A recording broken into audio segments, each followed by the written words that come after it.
तुम्हारी बेटी ये कहेगी हाँ हाँ मुझे जहन्नम में फेंकने से पहले मेरी माँ को जहन्नम में फेंको।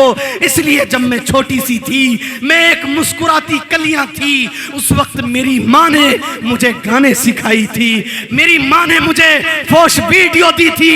अगर मेरी माँ ने मेरे हाथों में मोबाइल न रखी होती तो मेरा मुस्तकबिल कुछ और होता। मेरे भाइयों, समाज को दुरुस्त करना हो, मुआशरे को इस्लाह करनी हो, हाँ ये उलमा जब निकलते हैं इस्लाह करने के लिए तो आपको बहुत बुरा लगता है ना। ये कौम तो वो है जिस कौम को कभी आपने कबूल नहीं किया, माजरत के साथ, बड़ी माजरत के साथ इस कौम को आपने कभी कबूल नहीं किया। लेकिन यही वो कौम है, इनकी कदर कर लीजिए वरना खून के आंसू बहाना पड़ेगा। मेरे भाइयों, मैं आपको बताऊं, अमेरिका का सफर कीजिए। आज से 1980 का वाकया मैं आपको सुनाऊं। हजरत कारी आसिम, जो हजरत मौलाना सालिम साहब नव्वरल्लाहु मरकदा साबिक मुहतमीम दारुल वक्फ देवबंद के साबिक मुहतमीम हैं, उनके साहिबजादे हैं। वो ये वाकया नकल किए हैं हजरत मुफ्ती आसिफ महमूद साहब से, और हजरत मुफ्ती आसिफ महमूद साहब ने उनके जरिए से इस आजिज ने वो वाकया सुना। खुदा की कसम, अमेरिका, पेरिस, जापान, लंदन में वो सुकून नहीं है जो इस मुल्क हिंदुस्तान में सुकून है। आपको बताऊं, 1980 का वाकया हजरत कारी साहब बताते हैं कि मुझे जुमे की नमाज पढ़नी थी। पता ये चला कि इस शहर में, जिस शहर में कारी साहब हैं, एक भी मस्जिद नहीं है। फुला शहर उनको जाना है। आप मिसाल में ले लीजिए, दिल्ली से बेंगलोर जाना है। हजरत कहते हैं मैं एक शहर से दूसरे शहर का फ्लाइट लिया और फ्लाइट के जरिए से मैं दूसरा शहर पहुंचा। वहां एक टैक्सी वाले मिले। मैंने उनसे कहा कि आपने दाढ़ी टोपी वाले, जुब्बो दस्तार वाले किसी इंसान को देखा जो कोई ही नमाज पढ़ते हो? टैक्सी वाले कहते एक जगह मैंने देखा। वो लेकर उस जगह पहुंचाते हैं। अब जरा गौर से सुनिए।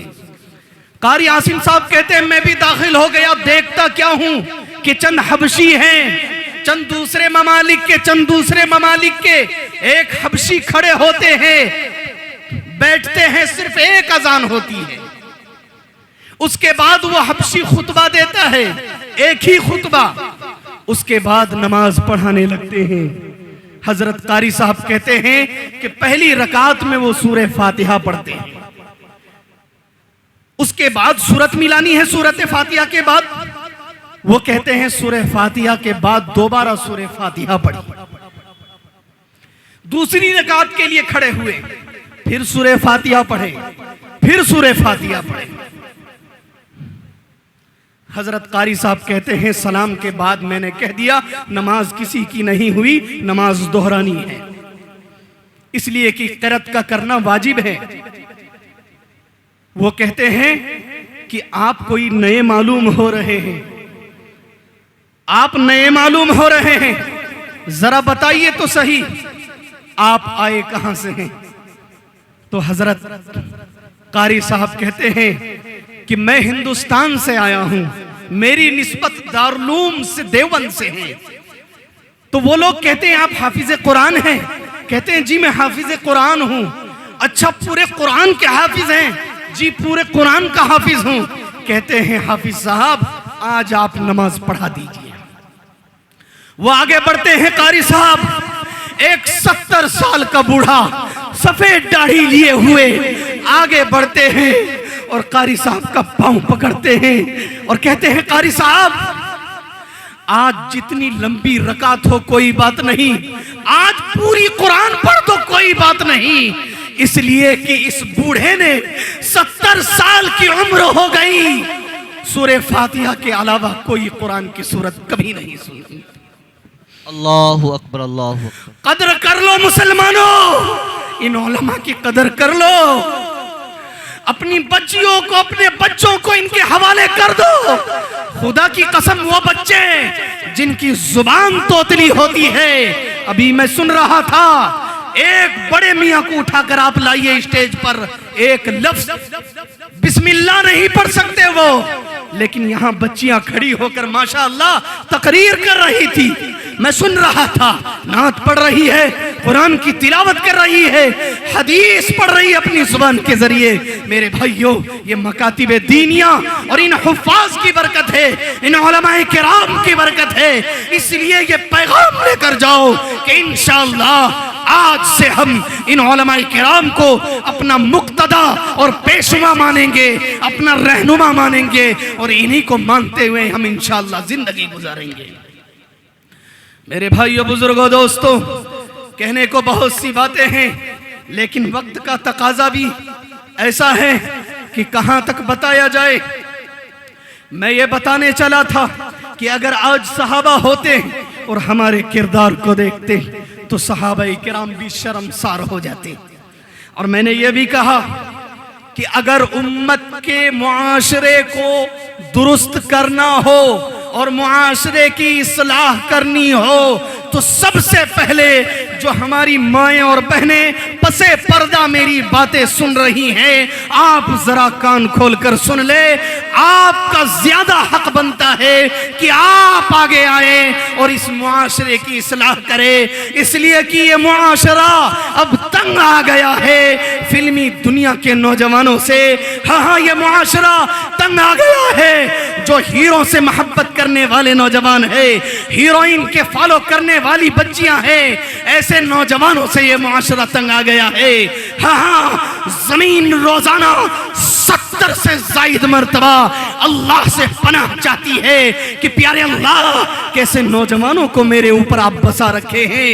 आसमान भी दुआएं मांग रहे हैं। हाँ, जमीन फटने को है खुदा की कसम। अगर हम और आप मोहम्मद के उम्मती न होते तो कब के हम और आप खाक में मिला दिए होते। लेकिन ये मेरे नबी का सदका है, ये मेरे नबी का सदका है। आज मुआशरा इस हद तक पहुंच गया, एक रस्म चला है बर्थडे।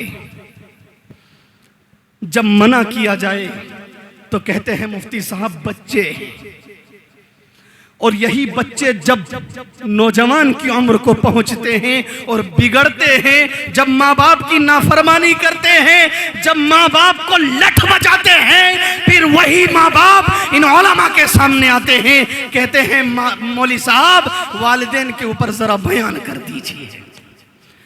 नौजवानों सुन लीजिए, बुजुर्गों, भाइयों, ये दौर इतना खतरनाक दौर है।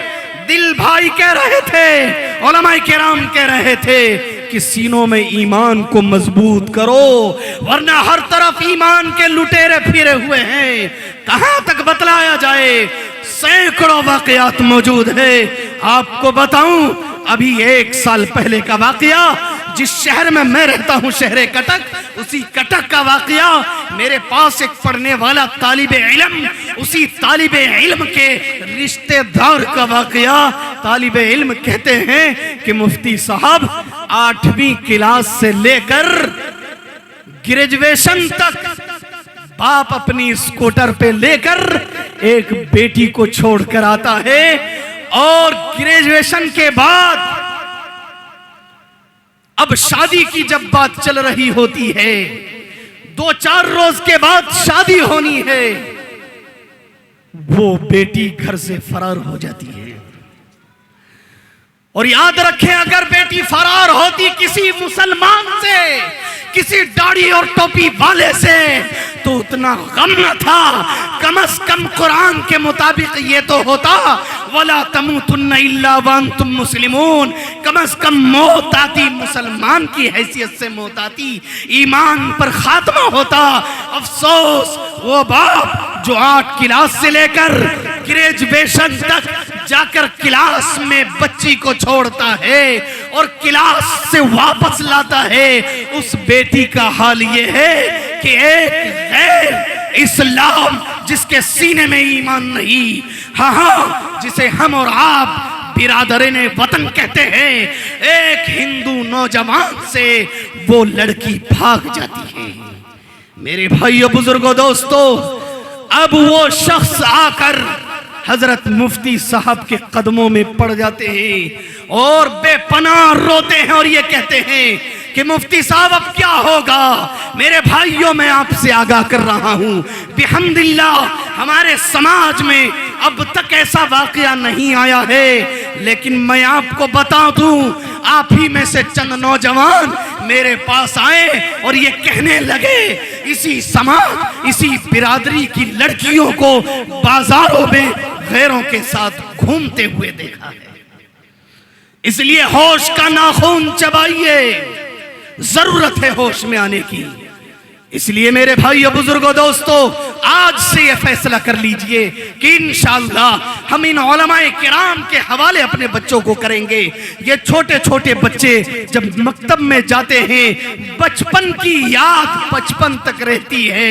हमने बचपन में पढ़ा था, अल्लाहुम्मा सल्ले, दाढ़ी मोछ मल्ले, ताकत हो तो लड़ ले, अब तक अल्हम्दुलिल्लाह याद है।